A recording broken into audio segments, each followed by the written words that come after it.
Ini menghalalkan musik di dalam masjid. Minta dalil, katanya enggak ada dalilnya. Sini sih, ikat aja. Gimana Pak? Jaremu mungkar, Mungkar ya? Dalam masjid ya. Jaremu mungkar. Dia minta dalilnya mana? Loh, Kak, jaremu mungkar. Mungkar ini kemungkaran. Nah, mungkar ya, musiknya masjid mungkar ya jaremu ya. Enggak ada musik di dalam masjid itu enggak ada. Loh, lah jaremu mungkar ya, musik. Ini yang ini loh ya. Mungkar demi Allah, mungkar. Wih, Geng. Gimana? Iya. mungkar ya. Ya wis, terus kamu hujahmu apa? Kalau enggak mungkar hujahmu apa? Loh, iki kegiatan masjid Sunah, ini. wajib. Iki Di agama cuma dua, sunah sama wajib. Enggak ada lagi. Ini duduk urusan. Pak, ini marah-marah Pak. Masjid itu punya orang muslim. Hah? Enggak, saya enggak orang Amerika, punya hak di sini. Wih. Tapi untuk ibadah, enggak untuk kemungkaran kayak gini. Iki Tahu aku. perumahan, iki masjidnya perumahan. Awakmu ndok kene pendatang lho. Perumahan enggak ada ormas masuk masjid. Loh, Iya kan? awakmu Enggak boleh ormas masuk masjid dalam perumahan. Loh, memang gak ono ormas kene. Lah ini apa kalau bukan ormas ini? Loh, Loh, ini Ayo, bukan jamaah. ormas. ini jamaah iki. Jamaah mana? Jamaahnya Syiah. Iki remaja kene, remaja masjid kene. Saya enggak betul, saya bukan orang sini, ada Oh, sini. iya, justru Berani saya depan. Loh, justru aku duduk wong kene, aku gaya-gaya ngene kok. Makanya itu kalau saya orang sini, saya jago kandang, saya orang luar. Lah iya sudah. Jobo aku. Saya enggak tanya kamu ya Oh, ini. aku ya wong jobo. Lucu kamu. Lucu. Oke, gimana? Ayo kamu. Jangan yo. Ngale ini bahaya. Loh, kamu kan main musik di luar. Ini marah-marah. Main musik di masjid dong. Iya, debatnya di luar nanti, di luar. Kalau enggak kirim. Wih.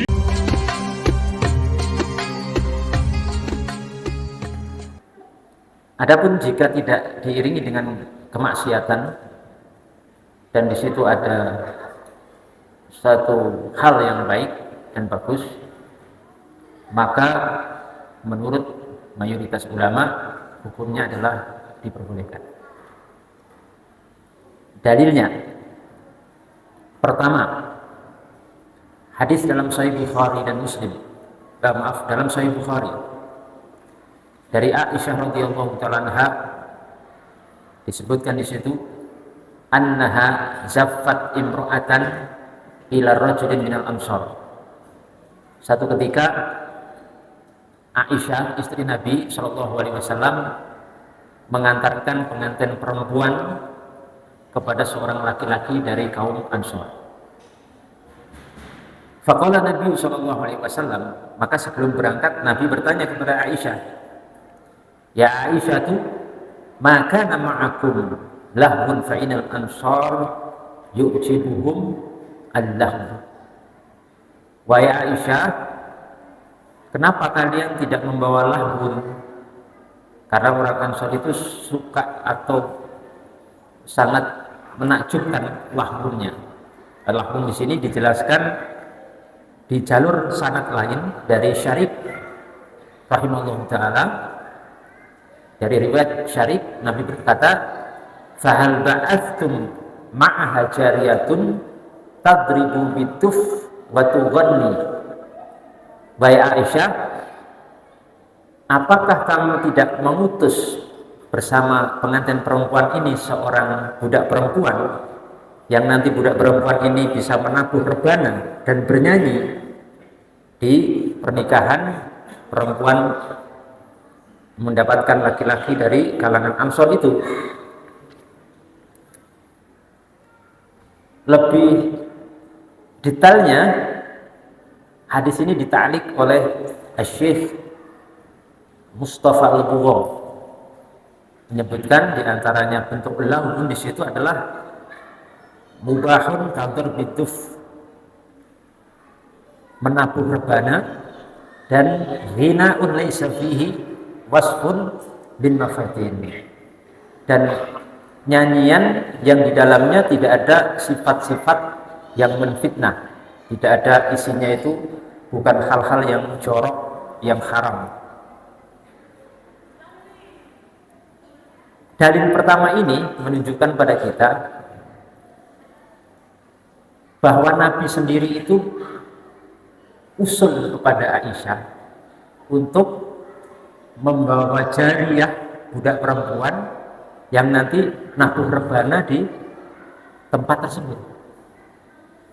Kalau menabuh rebana ini haram, gak mungkin diusulkan oleh Nabi Muhammad Shallallahu Alaihi Wasallam. Gak mungkin kan seorang Nabi Rasulullah kemudian mengusulkan sesuatu yang haram. Kalau diusulkan Nabi tentu pasti itu sesuatu yang tidak haram. Dan hadisnya sahih ya, dalam Sahih Al-Bukhari. Bisa dicek di sana. Kemudian dalil kedua, hadis dalam Sunan Abu Dawud rahimahullah taala disebutkan di situ, anna imra'atan atat Nabiyya sallallahu alaihi wasallam, ada seorang perempuan mendatangi Nabi Muhammad sallallahu alaihi wasallam. Faqalat, kemudian perempuan itu berkata, inni nadartu an adriba ala ra'sika biduf. Aku bernazar wahai Rasul, aku bernazar pengen menabuh rebana di hadapanmu. Terus Rasulullah menjawab, faqala ar-Rasul sallallahu alaihi wasallam, aufi binadharik, tunaikan nazarmu. Dalam Sunan Abu Dawud. Ini ada perempuan punya nazar pengen nabuh rebana. Tahu rebana ya? Tahu? Kayak yang kecil itu yang biasa ini. Tahu kan? Ya. Ini ada seorang perempuan punya nazar pengen nabuh rebana di hadapannya. Terus Nabi mengatakan, ya tunaikan nazarmu. Nah kalau seandainya menabuh rebana itu haram, tentu Nabi akan mengatakan jangan nazar itu tidak boleh, itu haram. Karena menunaikan nazar yang haram itu haram. Kalau Nabi memerintahkan menunaikan berarti tidak haram. Apalagi Nabi mendengarkan nabuh rebananya di hadapan Nabi. Berarti Nabi menikmati tabuhan rebana perempuan ini. Jadi kalau haram nggak mungkin. Itu dalil kedua dalam Sunan Abu Dawud. Kemudian dalil ketiga dalam Sunan Tirmidzi dan Sunan Ibnu Majah dari Aisyah radhiyallahu ta'ala anha, Nabi sallallahu alaihi wasallam bersabda, a'linu hadzal nikah waj'aluhu fil masajidi wadribu alaihi biduf. Umumkan pernikahan ini dan jadikan pernikahan ini lakukan di masjid. Kemudian hendaknya kalian memukul rebana di pesta pernikahan ini. Perhatikan ya kalimatnya, wadribu alaihi biduf. Nabi memerintahkan hadirin itu untuk memukul rebana, menabuh rebana. Nggak mungkin kan Nabi memerintahkan perkara haram, berarti perkara itu boleh. Kedua, peristiwa ini diperintahkan Nabi di masjid.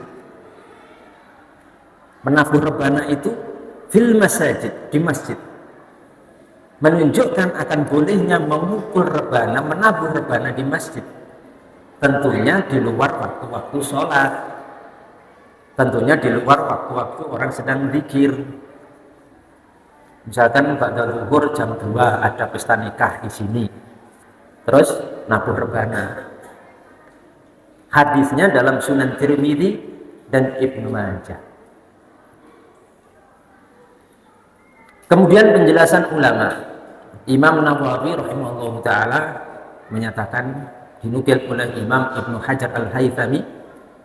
Imam Nawawi menyatakan, haitsu abahna ad-duf fahuwa fima idza lam yakun fihi jalajil fa in kanat fihi fal asahhu hillu aidha.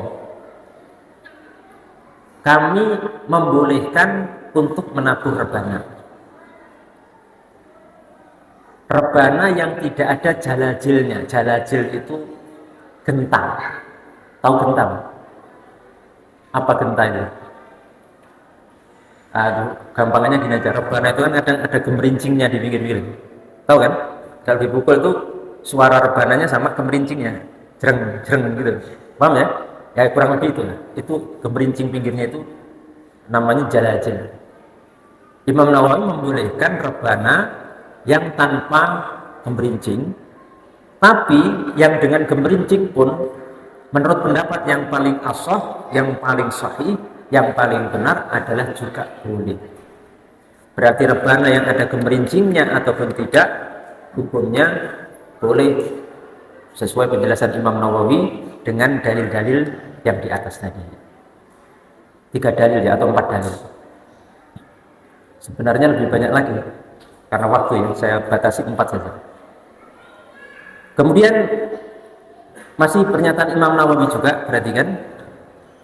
Dari hadis-hadis tadi, kata Imam Nawawi, wa fihi ima'un ila jawazil darbu atau darbi duffi fil masajid li ajli dzalika fa'ala taslimihi yuqasu bihi ghayruhu. Hadis-hadis tadi memberikan isyarat bolehnya menabuh rebana di dalam masjid untuk keperluan atau sebab pernikahan, dan juga dikiaskan kepada yang lain acara-acara yang bukan pernikahan, tidak khusus pernikahan. Ghairuhu boleh, selain pernikahan juga boleh.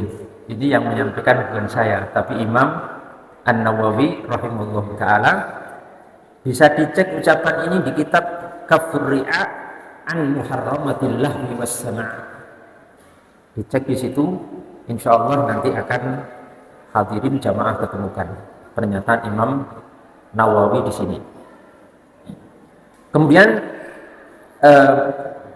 bahkan ada keterangan dalam kitab Fathul Jawad bi Syarhil Irsyad, bolehnya memukul rebana itu, ya, perhatikan, wayubahu ad-duf, bolehnya memukul rebana itu, ya, itu meliputi lirajulin wa imra'atin walau binas sababin, baik laki-laki atau perempuan.